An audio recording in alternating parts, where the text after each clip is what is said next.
Hi everyone. I want to talk today about the first resource that I recommend for learning English. And this is a brilliant website called Youglish. Okay, first, before we do that, I want to ask, what do you do in order to make yourself speak English and make yourself learn English every day? Everybody is different. Okay, you have to figure out your style. What are the things that help you learn a language? Listening, reading, speaking, writing. How do you do these things? A couple things that might surprise you that I'm recommending. Duolingo and Memrise. Okay, before we talk about Youglish, Duolingo is really useful for what it is. One, you're starting to write in English. And you're saying full sentences and you're hearing how it is pronounced. Duolingo is not perfect, but it is a good resource. Here I am on Hindi Speakers Learning English. Okay, and let's go to one of these. Kshesh, I think it is.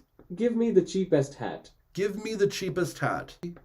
Do. I think that's right. So you're here seeing your language and you're learning to say it. You can also switch it and do English learners learning your own language. That's how I learned Hindi through this, was I used this one where Hindi speakers are supposed to be learning English.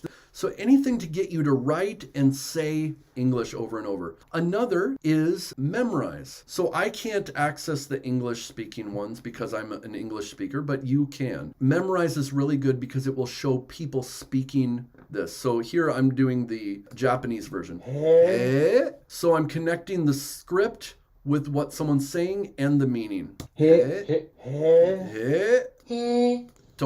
Do. Okay, so it's really useful. And as you get better, they'll have longer sentences. But the last one that I want to get to, Youglish. How do we use Youglish? It is brilliant. I wish I had it for my languages that I'm learning. You type in a phrase or a word, but a phrase is especially good. It will search YouTube and find the exact place where it uses that phrase. So for instance, I typed in pull it off. This is a very common thing we say. And it might sound like you pull something off of something, and that we can use it that way, but that's not how we usually use it. So you hear English speakers, they keep saying, oh, I'm gonna pull it off. And you're like, what do they mean by this? You type it into Youglish, hit it. It will find YouTube videos exactly at the place where they use this phrase. And it will type out the script for you down here. They believed that their intellectual superiority could pull it off. They believed their intellectual superiority could pull it off. So now I'm going backwards in order to hear the context a little more. Crime. Thanks to a life of privilege, wealth, and access to the best educations, they believed that their intellectual superiority could pull it off.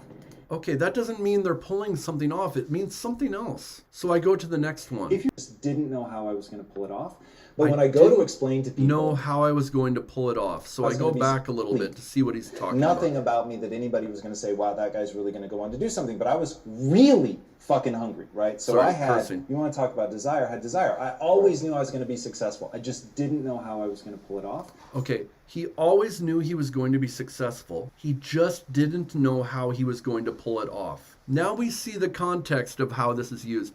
It means to be successful at something or to successfully complete something. And we get to hear it said. Often we don't believe, do people really say this? Well, if you go in Youglish, you find out they do say this. You can use another one to brush off. Brush off. It isn't a brush off that's at stake. A rejection from another person. We see it right here. It isn't a brush off that's at stake. A rejection from another person. So we start to think, maybe brush off means to reject someone. We can pick ourselves back up. Brush off the dust. Okay, this really means brush off the dust. Okay, so that's another way we use it. Brush off the glass, okay. All the stuff. Literally Say brushing this. off? Yes. Nice, smooth way to brush off such a request. With a smooth talk with them and I'll get back to you. So I was thinking, well, gosh, but a nice, smooth way to brush off such a request. Okay, so he had requested something and someone kind of said something nice, but they really meant, I'm not going to talk to you again. He says this is a smooth way to brush off a request, to reject someone, but to reject them nicely. So if someone walks away from you and doesn't really answer, they brushed you off.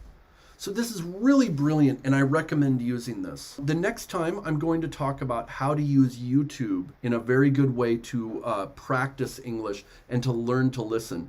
All right, see you later. Hi everyone, welcome to RJK English.